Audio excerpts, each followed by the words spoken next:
This is Still Enrolled.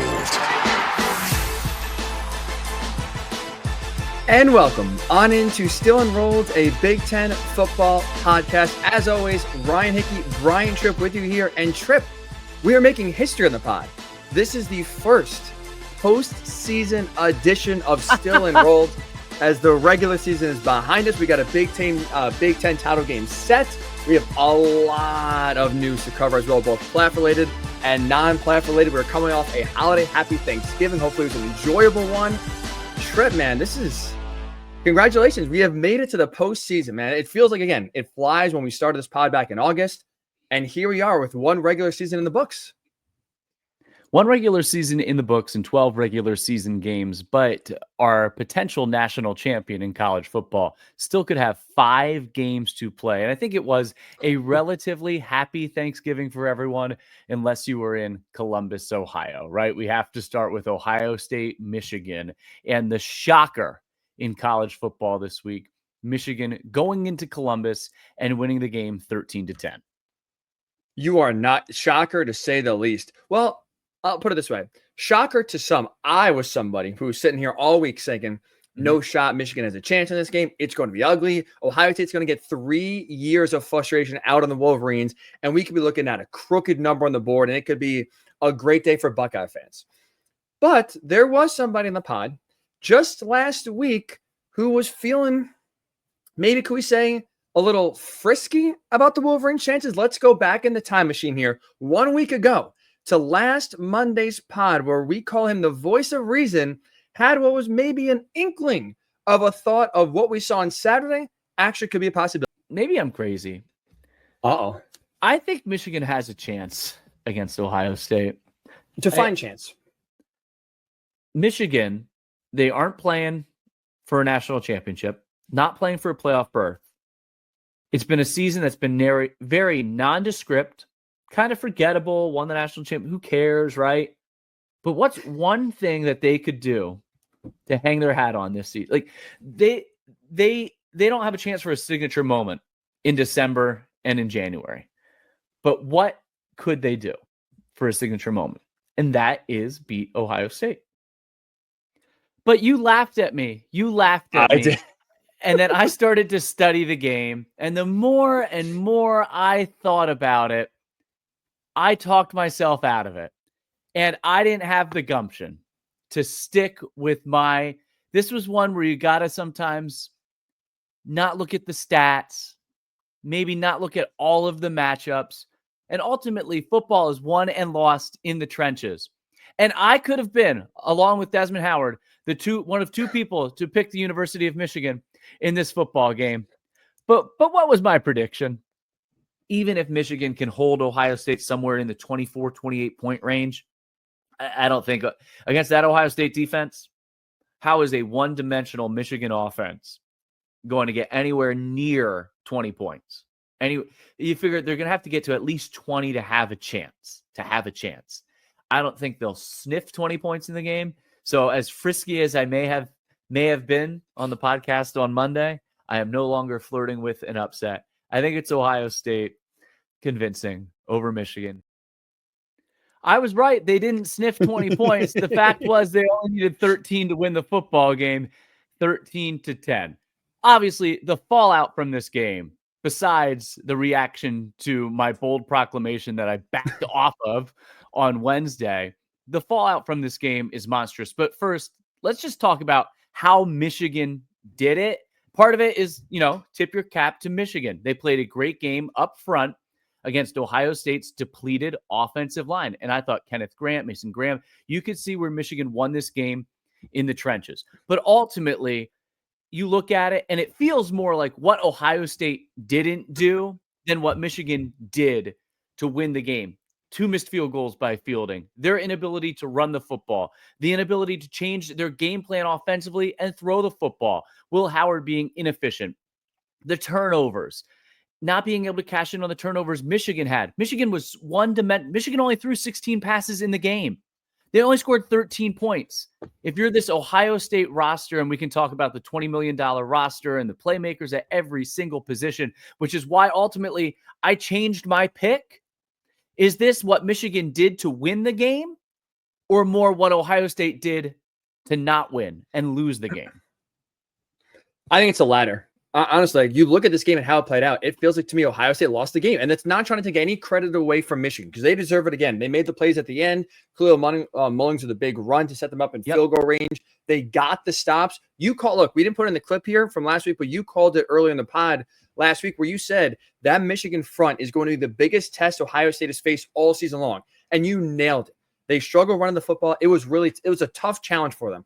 With that said, with all the talent Ohio State has, we talked about it with Ryan Day, right?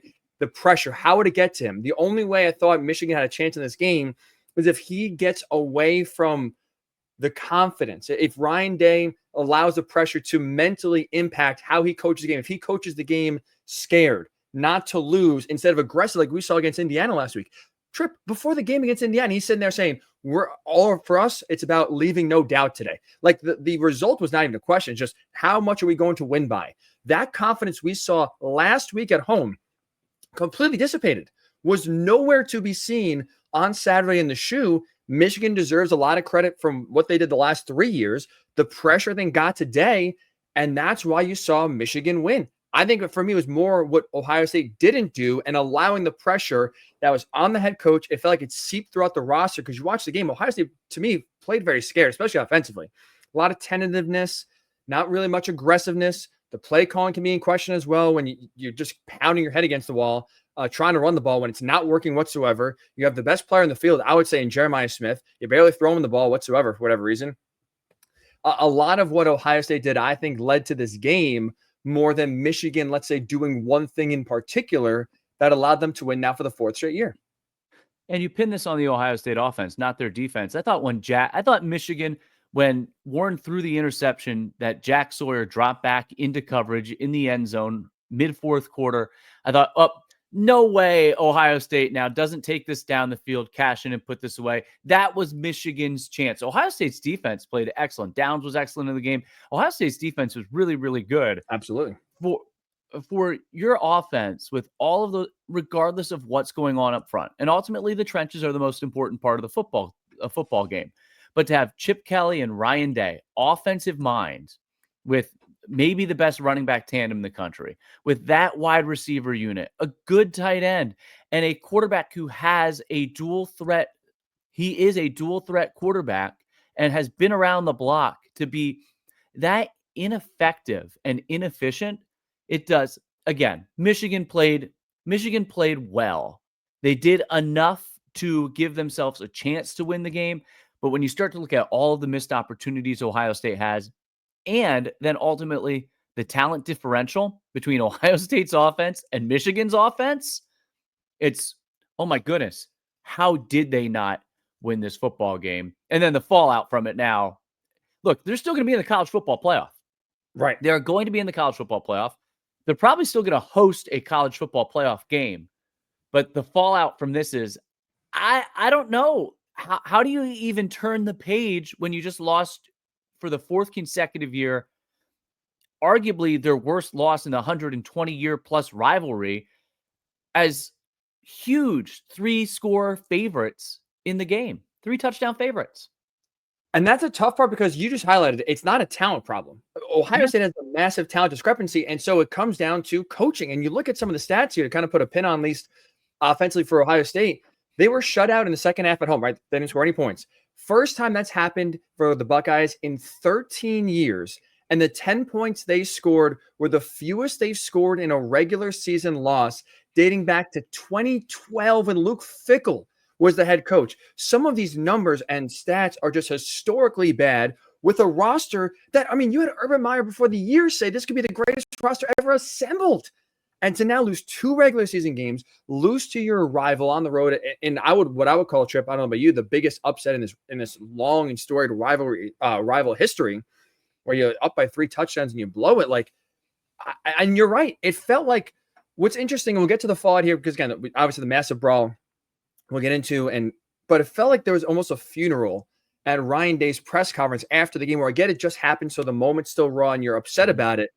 But it's almost like you forget that, oh, yeah, they still have a playoff game or two on their hands. Like, it almost felt like they were resigned to the season is over. We failed, when in reality, sure, you didn't beat that's the biggest game in your schedule. But everything in terms of national championship goals are still out there in front of you. The path is now more difficult because now you lose out on a potential first round bye. And maybe we'll see what the rankings look like on Tuesday. I think they're still slated to have a home game, but maybe they get bumped to the 9 or 10 seed. Now you start on the road. Either way, your road to the title got a lot more difficult. And I also am very fascinated to see, Tripp, how this Ohio State roster responds. They responded well in 2022, right? When they almost beat Georgia after losing to Michigan. Mm-hmm. This, though, feels different.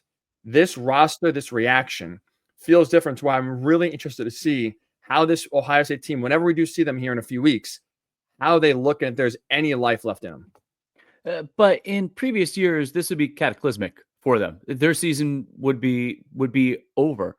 And here's the thing. It feels different, but ultimately, as you said, they have their entire season still in front of them. And in the moment, this feels like the end of the world. And look, the most important thing when you play for Ohio State or Michigan is to beat that rival and to win that game. But, if you win a national championship, that might help ease the pain a little bit there. I think you're right in that Ryan Day's press conference. I mean, the quote that stood out to me was, "Never thought this would happen. I guess we'll just have to wait and see what the answers are and see what's next." Hello, you're going to have to play in a college football playoff game on December 20th or December 21st. Yeah, you had a golden ticket in your hand to go 2.5 hours west to Indianapolis and play Oregon in a rematch for a 1-2 Big Ten championship. But still, that game wouldn't have defined your season. Ultimately, what Ohio State does in the college football playoff is going to define its season. And in the moment, it feels like the sky is falling on Ohio State.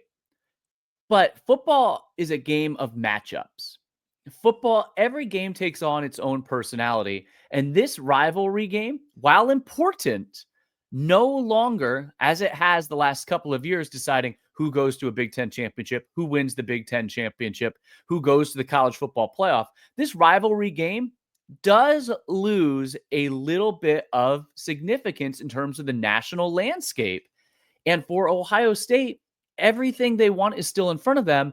And you take out the matchup of, okay, Michigan's defensive line and that physical defense against our beleaguered offensive line, and the element of hate, emotion.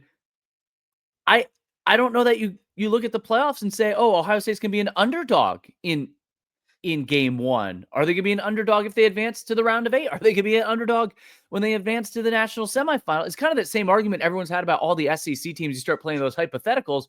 Well, here's the thing. Ohio State, you can play the hypotheticals because they are still in the college football playoff. The big takeaway for me, though, in that playoff is they're going to have to get that offensive line fixed again because it's a different unit than the unit that won the physical battle in Happy Valley. And going against a team with the defensive front of Michigan, you're going to see teams like that. Georgia, maybe a Texas A&M somewhere down the road, another shot with Penn State, Oregon. You're going to see teams that have really good defensive fronts that are physical and have 4 or 5-star prospects. That, to me, is my takeaway from this game. How do you solve those problems knowing that they could rear their heads again in a playoff matchup? But if they can turn the page, and they've got 3 weeks to do it, they got 3 weeks to do it, don't count out Ohio State just yet. I'm with you in part because they beat everybody that's not named Michigan. Like, it's clearly, right? It's a mental problem for Ryan Day. There's no doubt about it. The pressure's in his head. He just cracked.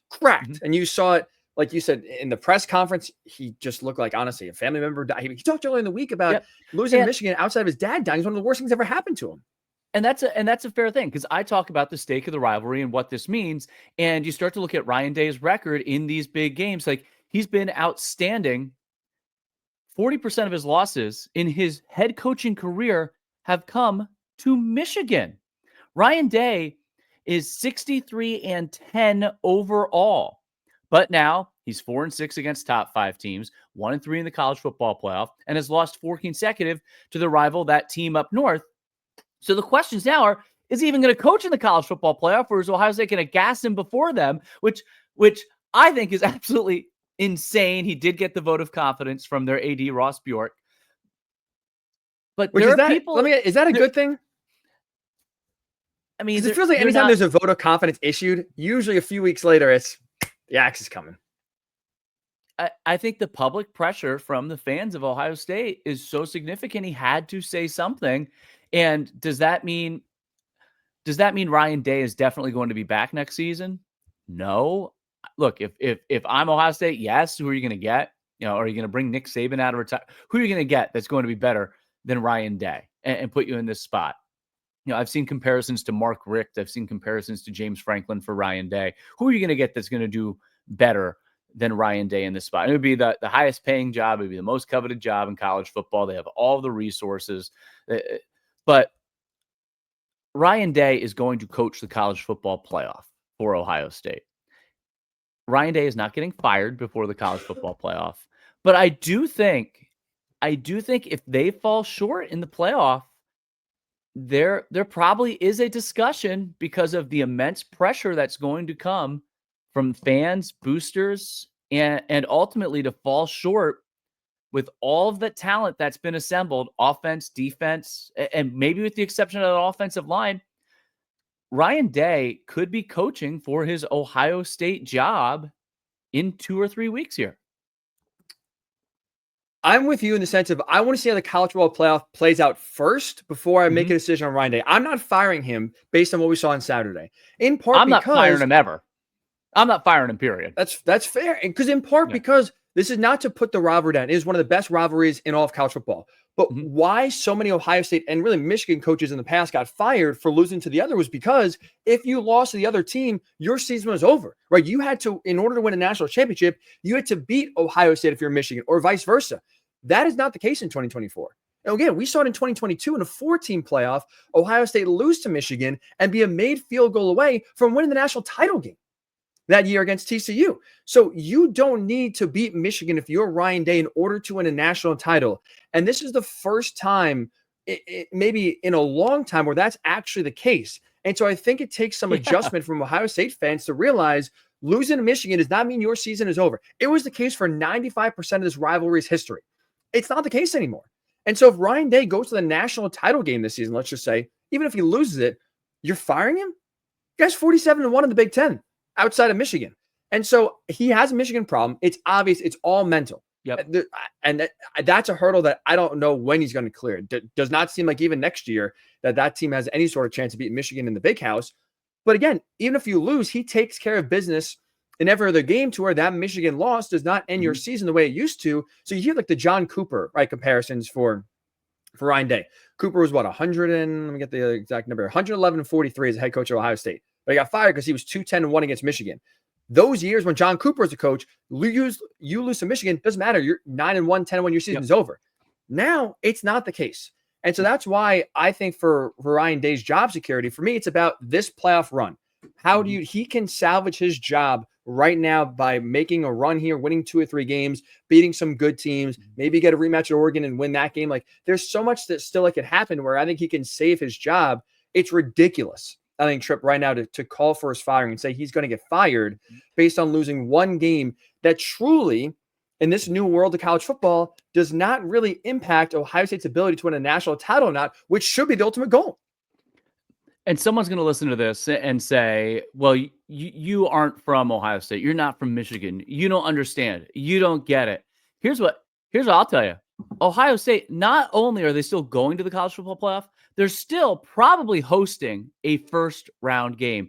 And ultimately, if you can host that first round game, might be a favorable matchup for you because of how many teams from outside, right? If college football truly is just the Big Ten and the SEC, probably not going to have to play a Big Ten or SEC opponent. Like they're going to be favored in that first round matchup. They're going to be playing it at home. And at worst, you lost to your rival, but because everyone else has 2 or 3 losses, with the exception of the top 4 or 5 teams in the college football playoff rankings, they're probably dropping to 6th, right? Oregon, Texas, Penn State, Notre Dame, Georgia.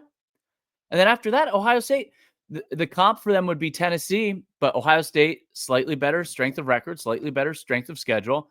And Tennessee has losses at Arkansas and at Georgia. And their big win is against Alabama. Ohio State's won 2 games against top 10 teams. They beat Penn State on the road. They beat Indiana. One of their 2 losses is to the number 1 team by 1 point on the road, and you lost by 3 in your rivalry game. Yeah, it was at home.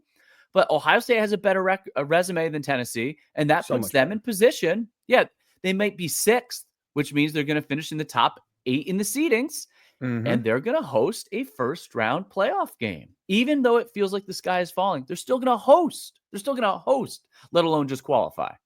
Can I throw a comp by you here? Because I think this one actually is fair, and I think maybe it could give Ohio State fans a little bit more perspective. How about Georgia and Kirby Smart? When he took over, right, he recruits at a level that Ryan Day like those 2 rosters, you could argue every year, the 2 most talented rosters in the country. For a long time, with Kirby Smart at Georgia, what did he have? An Alabama problem. He couldn't beat Nick Saban. Even the 1 year where they go undefeated in the regular season, they lose Alabama in the SEC title game. The world is falling. Oh my God, Georgia can't beat them. And what happened? They bounced back a few weeks later, beat Alabama in the national title game, got over the hump, and they won 2 back-to-back. But we still see Kirby Smart has an Alabama problem. And he lost to them earlier this year without Nick Saban. That's a real thing. But we've seen Georgia, again, be on the up and up here, win national titles despite not being able to beat Alabama on a consistent basis. That's one where there's a major rival that's, a blockade. But you've seen with Kirby Smart, it took him a while to get over the hump. He did beat Alabama eventually, won 2 national titles in part because of it. And now you see Georgia right now cruising as one of the best teams, most consistent teams in the country, maybe outside of this year. Like, isn't that, if you're an Ohio State fan, I think that's why you hold on right now to Ryan Day. You don't go crazy firing after 1 loss to Michigan, in part because, yes, he's underachieved. And there's no excuse. Again, that is easily his worst loss of his career. That, again, I would argue in the 120-year rivalry, that is the worst loss we've seen. That's just inexcusable with the expectations for Ohio State, the talent they have. With that said, there's an example right across the street for you in the SEC of can't beat his rival, but it's not stopped him from winning national titles and getting the ultimate goal, which matters. It took Kirby a while. Ryan Day, look, he's had 4 shots, hasn't gotten it yet, at least in terms of the last 4 years.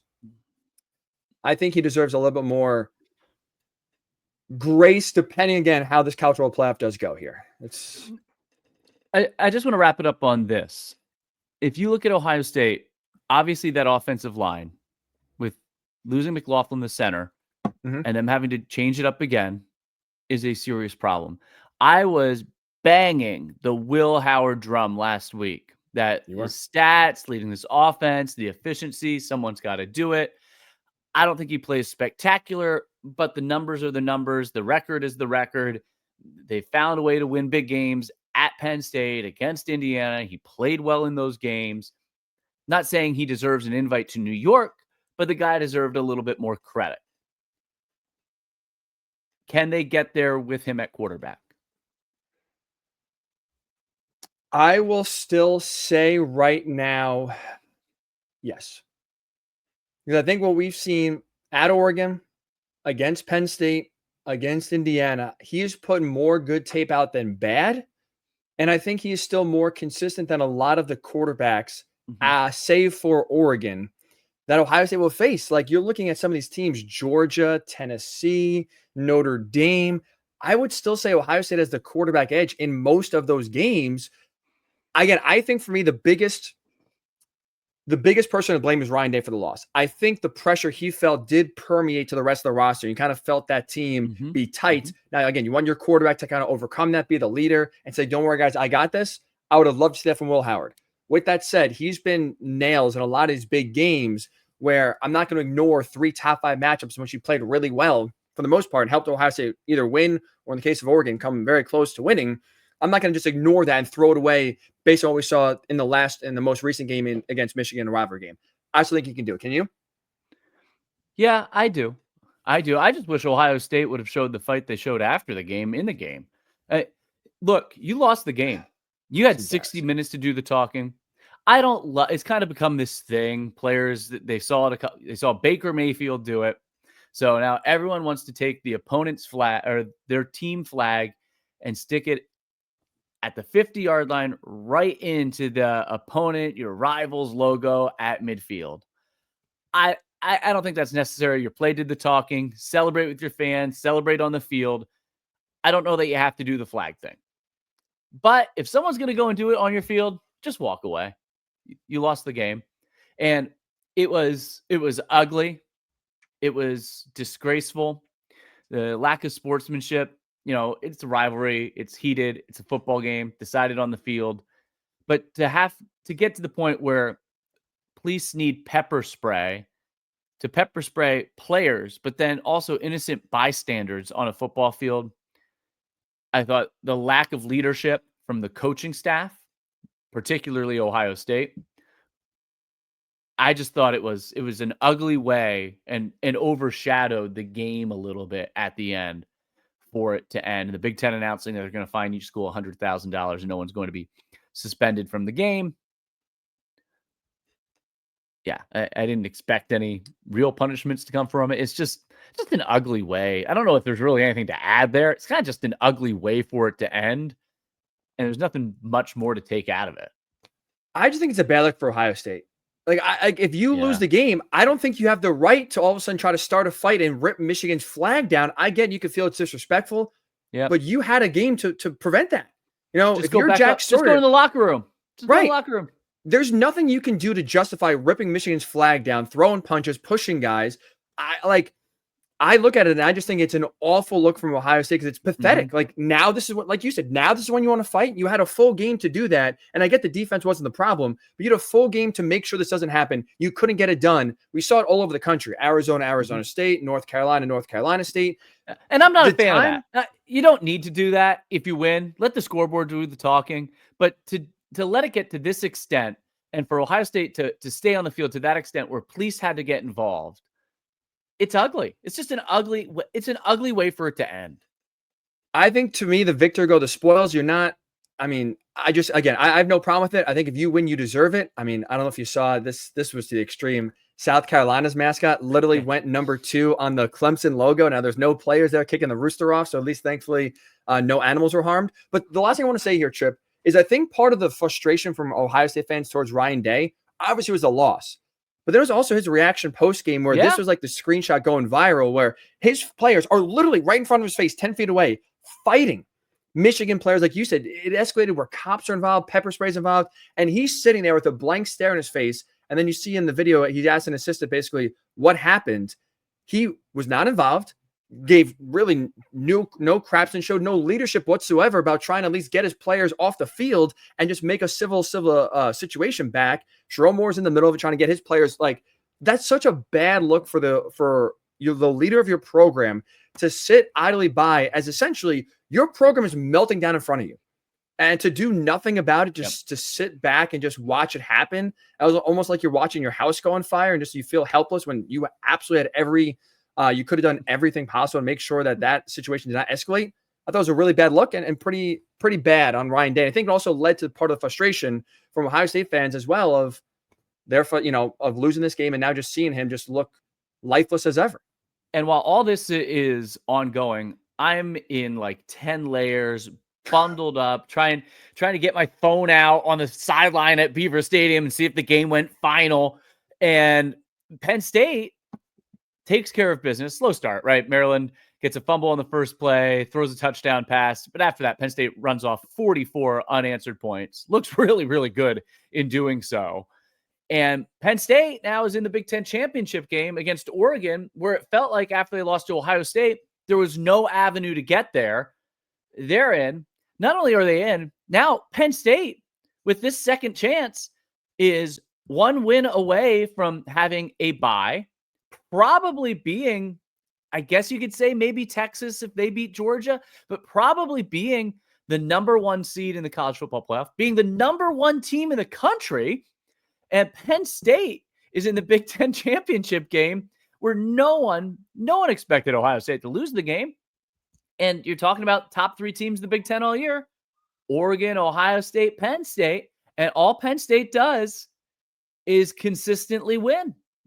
It's not always pretty, but they have an identity and they find a way to do it. And now all of a sudden, they're reaping the rewards at the end of the season of being a consistent 11-1 football team. And they took care of business against Maryland. And they go into this thing playing dominant in 3 of their last 4, finding a way to win on the road against Minnesota. And I think ultimately a really good, regardless of what happens, really intriguing matchup against Oregon for a variety of reasons. How about it? The Nittany Lions are in the Big Ten championship. And I'm packing my bags for Indy.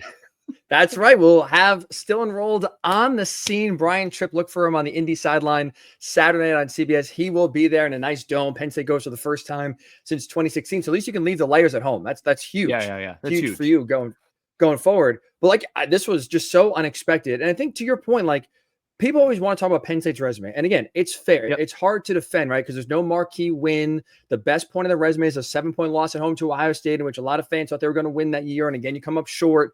But I think Penn State does deserve credit because really them and Oregon were the only 2 teams consistently all season long in all of college football, forget just the Big Ten, that took care of business. Again, we saw chaos on Saturday where Miami loses to Syracuse. Obviously, we just talked about Ohio State losing to Michigan. So many big-time upsets were going down. And like you said, even early on, it's, Penn State has a chance here. The door's open to go to the Big Ten title game. What happens? Immediately fall down 7-0. Here we go again. Maybe now this is the game where they got. And they by the end of the first quarter, midway through the second quarter, the game's already over. They just have completely regained control. They do what they should. And I don't think James Franklin gets enough credit for that, just because it is difficult every week to take care of business and leave a lot of these games with, leave with no doubt and not put yourself in a situation you can be upset. Not many teams around the country can say that. And so this is, like you said, a great chance here for Penn State to boost their resume. I'm curious your thoughts here, because this is an interesting discussion. A few of my friends and I were having this before even Ohio State's game went final. They were trying to figure who to root for in this game, Ohio State or Michigan. And the question was out there, do you want Penn State to go to the Big Ten championship game? Is playing an extra game, the risk of that, right, getting hurt, getting worn down, is the risk of that worth the reward of winning, getting a first-round bye? I think it is.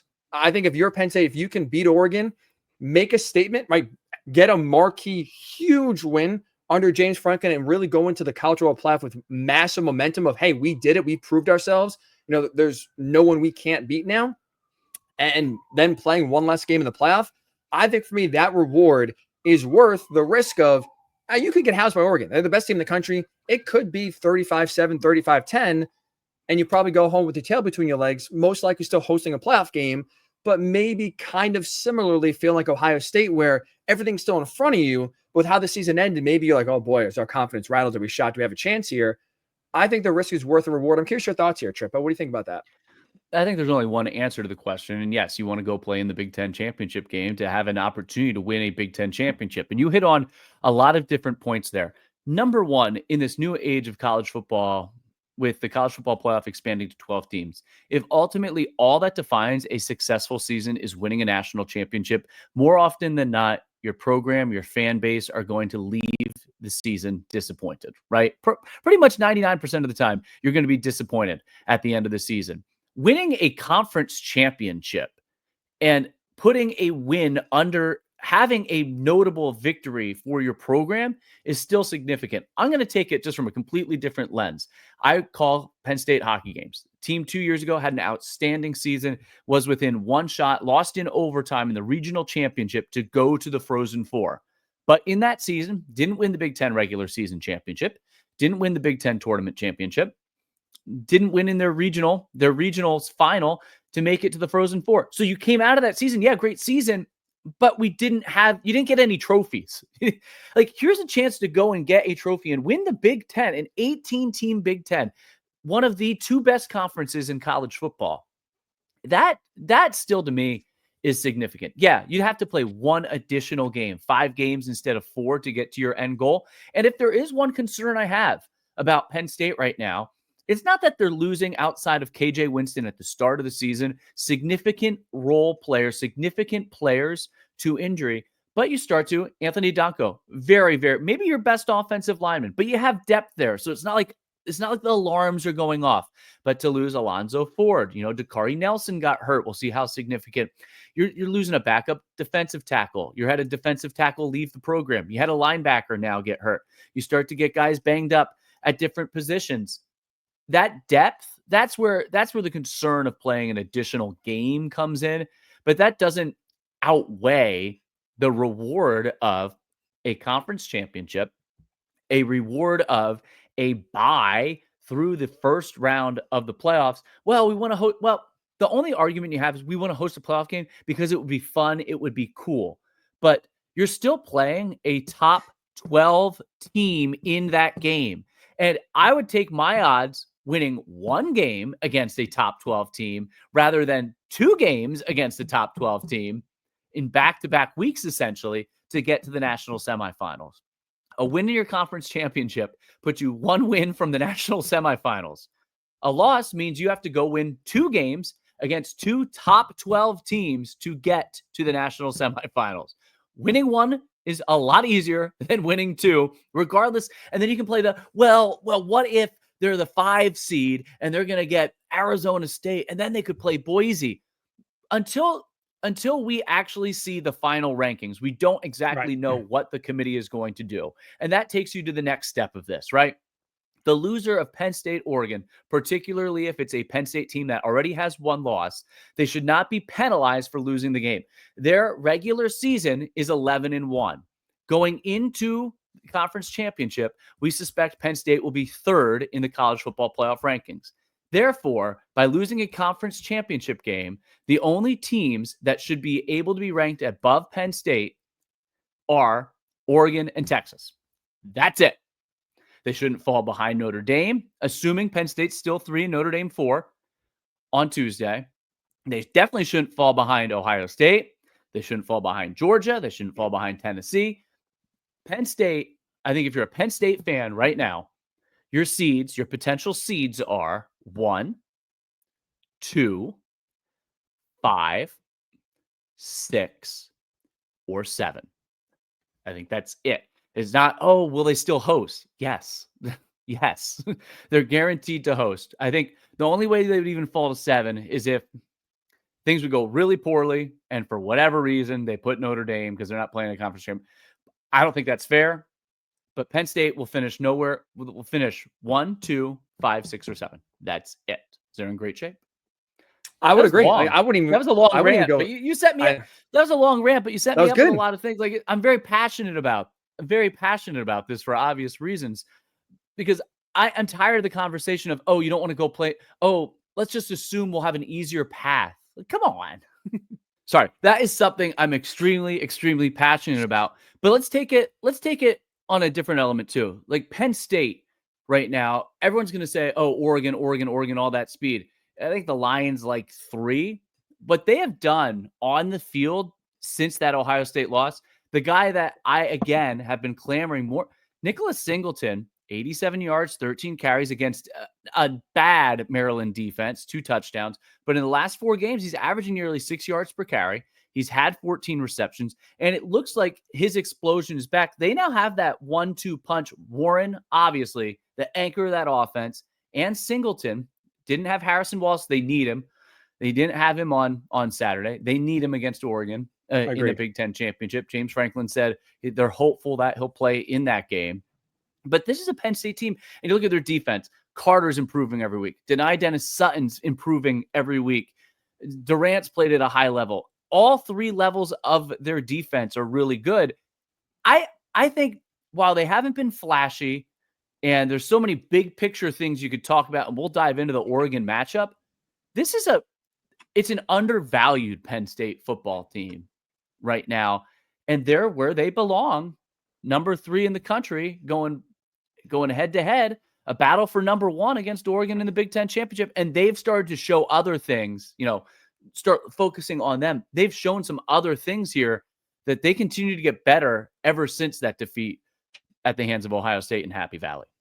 You say undervalued. I would agree, but I think it's fair because they played one big game, and fair or not, a lot of the value that you have nationally comes from how do you perform against the biggest games on your schedule. And for Penn State right now, they played one, they lost it, and now this is another opportunity here to really kind of show, like you said, learn from the loss against Ohio State. They have looked like they've improved and learned what they did wrong against the Buckeyes, and they've implemented that against Washington, Minnesota, Maryland. But it's a different animal, right? Playing those teams versus Oregon. I think it's going to be a really fun and exciting matchup for Penn State on Saturday. But you mentioned a name, Trip. Tyler Warren, who every week dazzles in some sort of fashion. This week was a record-breaking weekend for him where he recorded his 17th career touchdown reception, most ever by a Penn State tight end. Also recorded his 130th career reception, Penn State record, and 81 receptions this season is a Big Ten tight end. Single season record also is 5 yards away from breaking the single season tight end receiving record as well. So he's right there knocking the door on a lot of these records. He's been outstanding. With what we've seen so far this season, Trip, do you think it's enough? Now, we don't know the Heisman finalists. We'll learn them a week from today. We're recording this on Monday. If it's most likely it's been 5 guys, they bring 4 or 5 guys. Do you think Tyler Warren is worthy enough of being invited to New York for the Heisman Trophy ceremony that is a little less than 2 weeks away?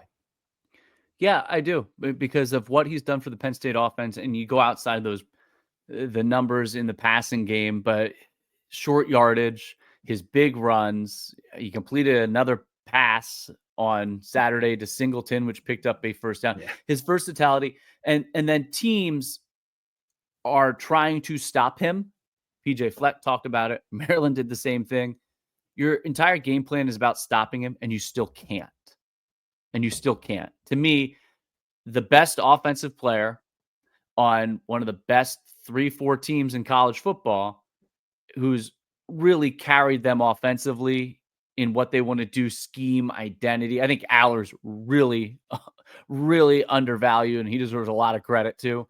But yeah, this guy, Swiss Army knife, deserves. And as a tight end, you're never going to have the gaudy, 1,600 yards, 14 touchdown stats. But everything he does for them, yes, I think he deserves it. He's not going to win the award, but I think it would be a great tip of the cap to get him at least invited as a top 5 finalist to New York City. I agree. I'm not making the case for him to win it. I think Ashton Genty is a great case. I think Travis Hunter is a great case. But to be the 4 or 5 guys, I'm with you. In part, we looked at some of the numbers here. He has 81 catches. For reference, the entire Penn State receiving room on the season has 86. Now, part of that is, that's not great from the receivers. They got to step up, play better. But that also highlights this guy's a security blanket. And Penn State trusts him to run the ball, throw the ball, catch the ball, snap the ball. And like you said, Andy Kotelnicki deserves a lot of credit because he's been super creative and has worked out matchups.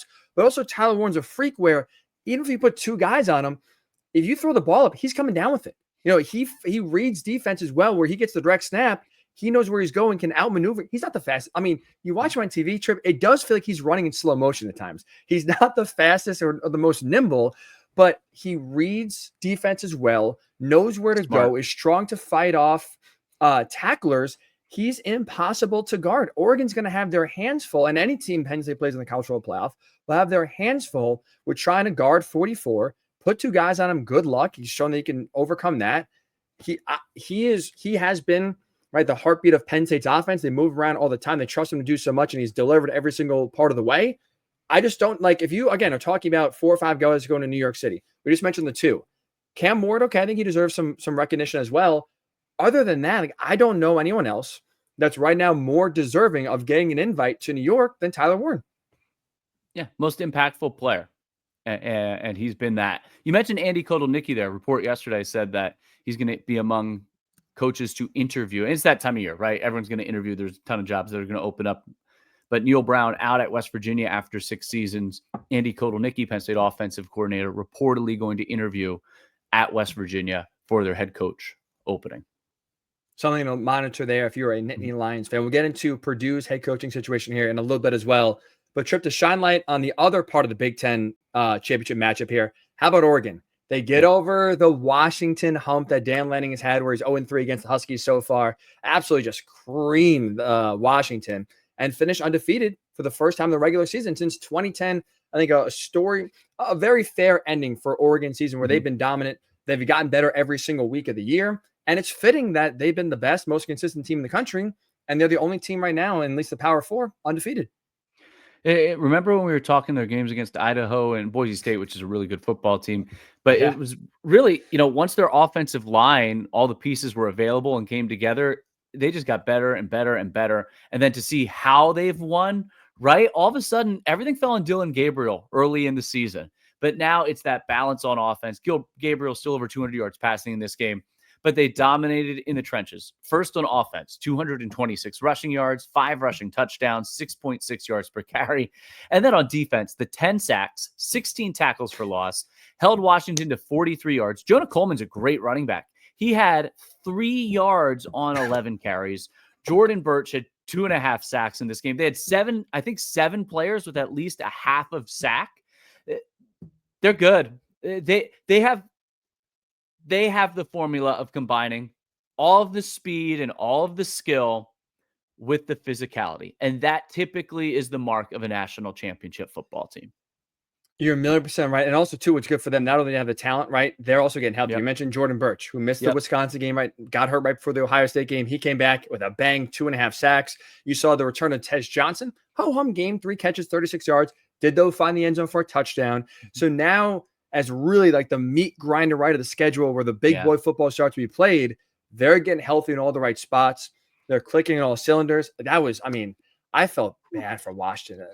Utah were just under 10 sacks is insane. They started the freshman Damon Williams in this game. He's played at points this season, but Washington winless on the road. And he did say, look, some of those sacks, that was on me.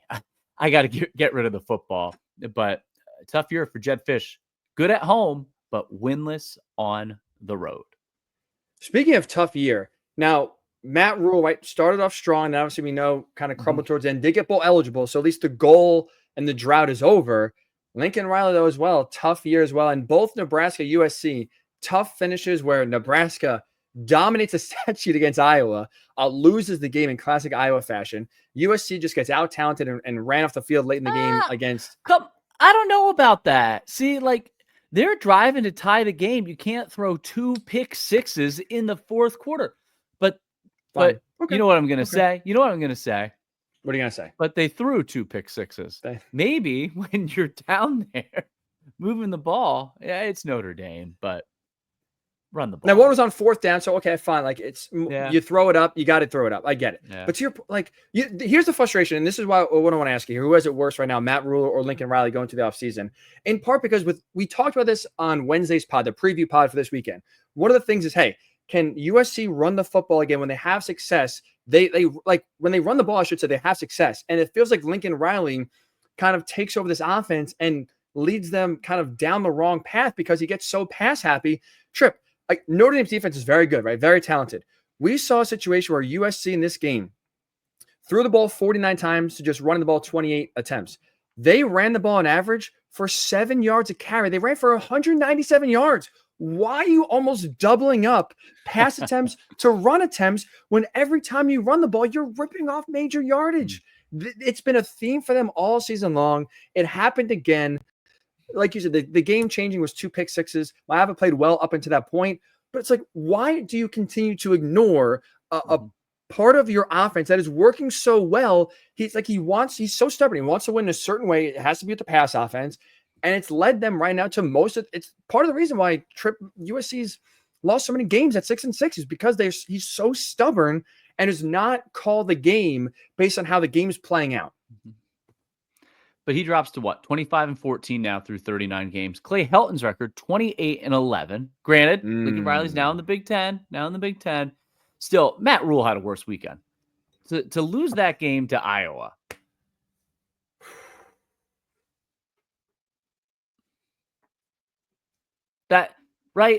They dominated the game. And we talked about it. How would you respond after making a bowl game and celebrating and all that? I just think the whole thing was weird from the beginning. Why didn't they shake hands? Like, what do you have to prove? But then you went out and backed it up. You outgained Iowa 334-164. Iowa only had 5 first downs. Iowa was 0 for 10 on 3rd down. But then to lose it at the end like that too, it was bizarre. That is insane. Like, it's so embarrassing. And again, I don't know what you're thinking. And apparently there's not much video of it, but apparently you had the All-American linebacker Jay Higgins after the game say that Matt Rhule walked through their warm-up, which got them upset. And then obviously the non-handshake at the beginning of the game as well pissed them off. You can't do that. And again, like you just laid out the stats. They dominated the box score. You can't do that and lose the game. In that fashion, too, where you lose the game because you gave it away because Dylan Rose dropping back with 20 seconds left. You turn the ball over. You got nothing going. And you give them, you give Iowa, who's not moved the ball all day, a chance to hit a 53-yard field goal. Credit to them for hitting it. But it doesn't wipe away. It does not wipe away the ultimate joy you have in getting 6 wins and ending the bowler streak. That, first and foremost, when you think about this season, is what will be remembered. But this game, a few others as well, Tripp, there's a lot of meat on this bone where we could be and probably should be talking about what? An 8-4 Nebraska team, maybe 9-3, and to sit here at 6-6 with, again, you have a chance in the bowl game to kind of wipe away some of that bad taste, but in a rivalry game, it felt like almost get out of your identity. That's not really who Matt Rhule has been.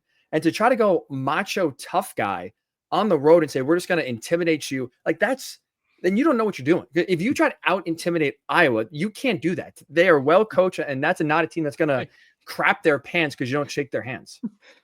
Worse to be Matt Rhule, Lincoln Riley, or Luke Fickell falling to Minnesota 24-7 on Friday. The 22-year bowl streak snapped for Wisconsin. 5 straight losses, their most since 1991. Only 166 yards in loss. Minnesota looked really freaking good. They did. I think it's a pretty good Minnesota team. I think they got what they wanted out of Max Brosmer this year. PJ Fleck has them going in the right direction again. But Wisconsin, you should have put his name in that graphic too, because they have an identity crisis. They have attendance. Obviously, it was freezing. I get it. It was freezing on Black Friday. It was early, 11 a.m. start. But people aren't bought in right now to the Wisconsin Badgers. And they're not giving them any reason to buy in. And then next year, they're at Alabama, at Oregon, at Indiana, at Michigan, at Minnesota, and have Ohio State and Iowa at home. Woof. To answer your question, no one's got it worse than Luke Fickell right now. Nobody. Like you said, I don't think it's one thing an offensive coordinator hire can salvage for. He went in there trying to change the identity of their program. They've whiffed, and they have an identity and talent crisis right now. And that doesn't change. The only saving grace is the transfer portal. If you can have and Wisconsin's a pretty powerful program, you need the financial backing to change it the offseason. That's how they're going to have to get it done, or else next year is not going to be good. But they really need to figure something out, and it has to be. I truly think it has to be through the transfer portal, that they have to find an identity and financially pony up, or else it's going to spiral, and it's not going well for him right now. They need to take the Indiana model. I agree with you in the sense of you got to build it first with the transfer portal and then recruit to what you build. Right? I don't think you can sell kids anymore in a vision and say, oh, this is what it could be in 3 or 4 years. You got to build it first and then say, hey, this is what we have. You come in here and kind of make it even better. I'm with you. What I'm fascinated to see is the actual monetary buy-in, where you got to have, hire an offensive coordinator, which you got to think, you have to hit this one. So you got to pay some good dough to get a good offensive mind into Madison. And then what? I mean, you're talking about pulling at least 5 or 6 guys just on the offensive end that could be starters, including a quarterback, to Madison out of the portal. You're talking about a lot of money here, multi-million dollars worth of investment. I'm interested to see where you asked the question, where's the buy-in? We will see where the buy-in is with Luke Fickell based on the freedom he has financially to make moves that he wants to make in the transfer portal and also in his offensive coaching hires. If he's given the blank check, again, he still has to make good on it, but at least there's a sign of, okay, we could see the vision. It's not gone great, but we could see where this is going, where we believe in him, that he can turn this around. And money also important at Purdue right now. Remember, this was a program that had back-to-back 8-win seasons and was coming off a Big Ten championship game appearance when Ryan Walters took the job in December of 2022. Well, Ryan Walters goes 5-19 in 2 seasons. Only 5 of those 19 losses were by fewer than 2 scores. 1-11, 11 straight losses, no Big Ten wins this year.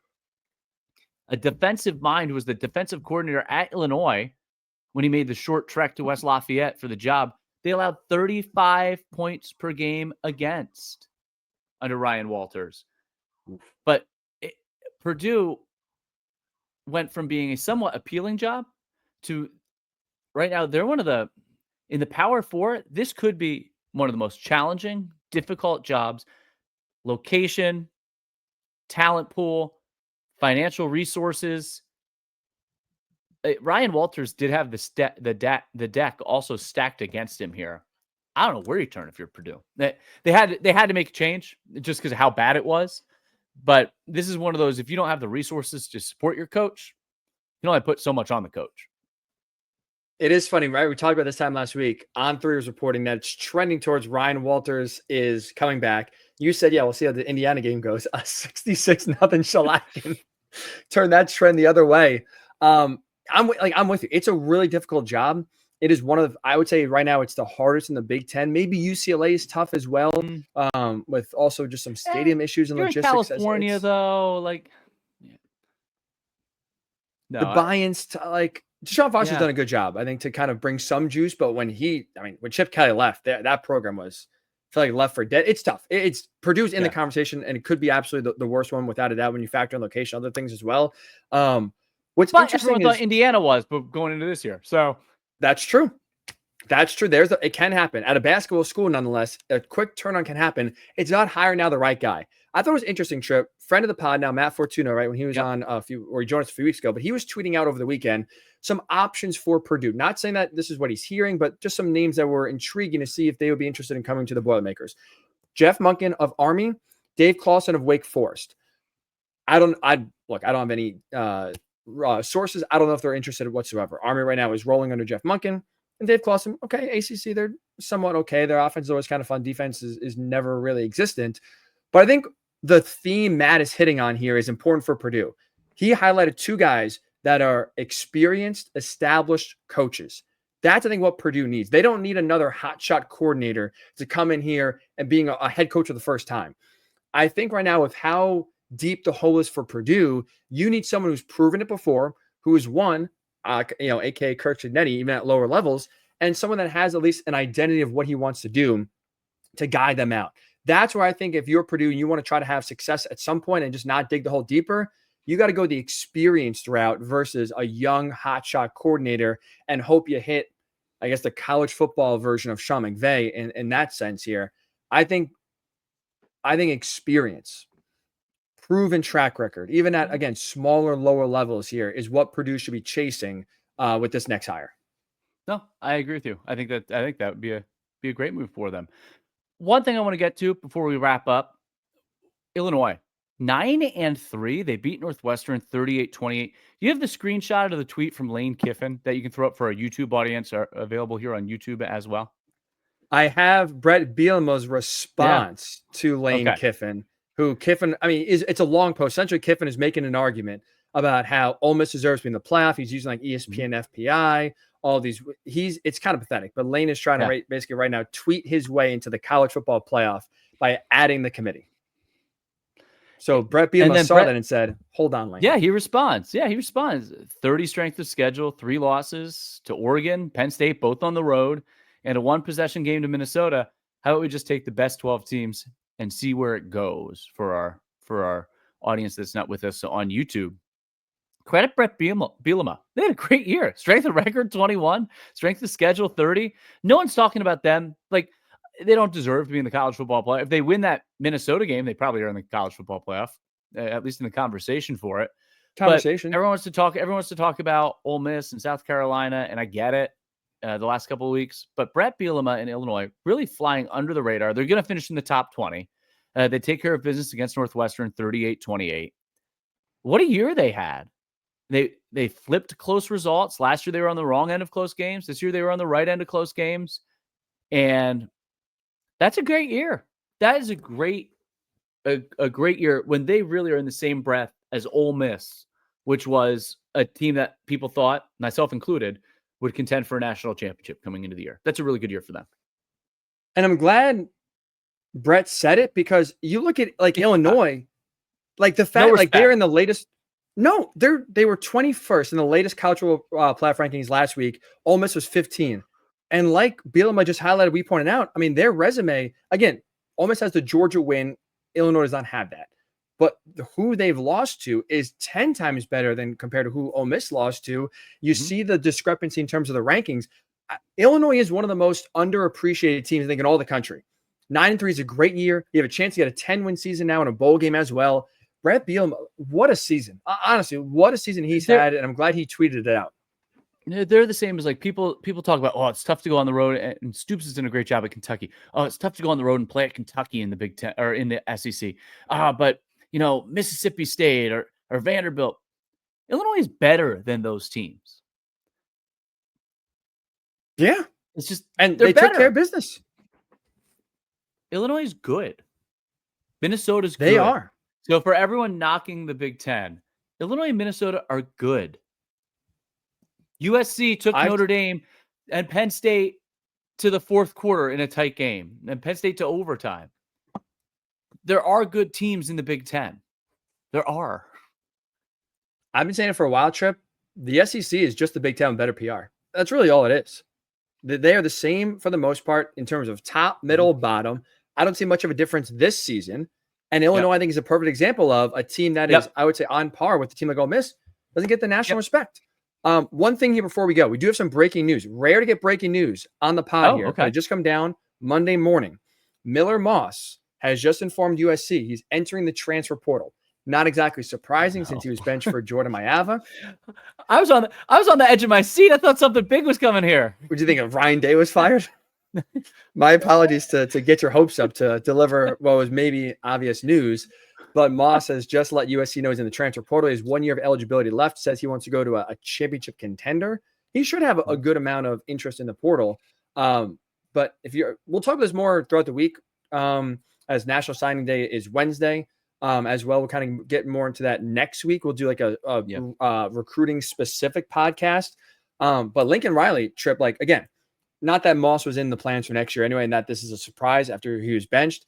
But USC does have a lot of questions going to this offseason, and part of that starts with quarterback getting it right, whether it's long shooter they got now committed, whether it's Mailata next year. It's going to be an interesting year for Lincoln Riley. He has a lot of questions. That's for sure. He's got to answer between now and September.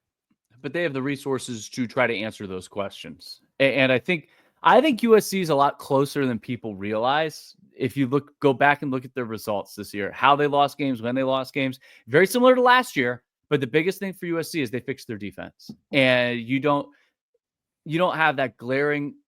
There was an obvious reason last year why this year, the reason might be play calling, the reason might be coaching, but it felt like they're closer personnel wise and a defensive identity. I think they're close. That's a team that could go from 500 to college football playoff pretty quick, especially with the resources they have. I mean, especially offensive, right? It's not because of lack of talent. Like you said, one of it is coaching. And that's what I get nervous about. If Lincoln Riley just looks at the scores and goes, oh, we lost so many close games, the bowl bounce our way next year. If you just assume that's the case, maybe you get one good bounce and maybe one of those losses turns to a win. But I think you're still talking about 7-8 wins, which is still an underachievement for USC. If there's not real change and internal, looking and trying to figure out, some problems here, they still got a good amount of questions here to go. It's gonna be interesting to see, but that's at least the latest we got here on the Still in Roll podcast for you. Yeah, I'm glad you mentioned National Signing Day on Wednesday. As you said, we're going to try to do a deeper dive into it next. I think it's hard.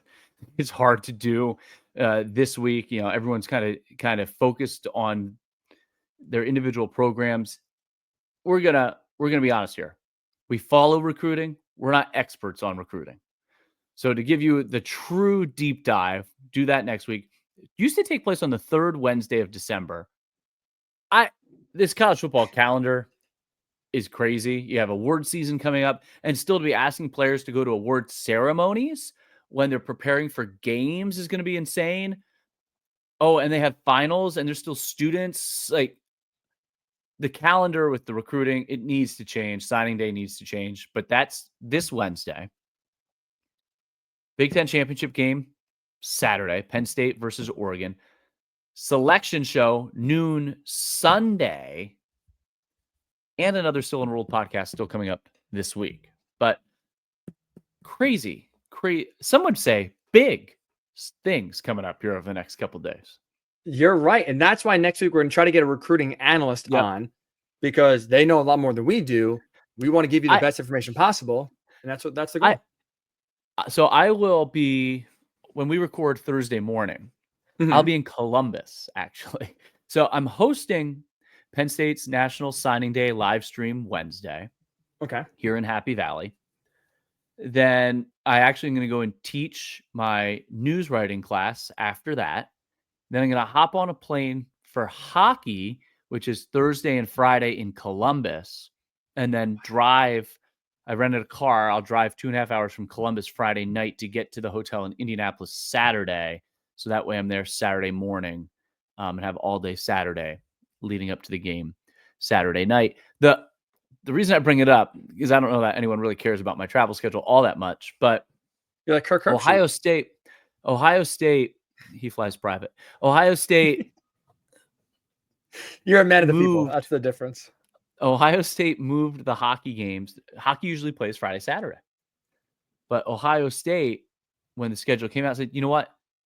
Big Ten Championship Saturday. Let's move these home games to Thursday, Friday, because we're not going to be able to draw a big crowd since we're also going to be in the Big Ten Football Championship. Wow.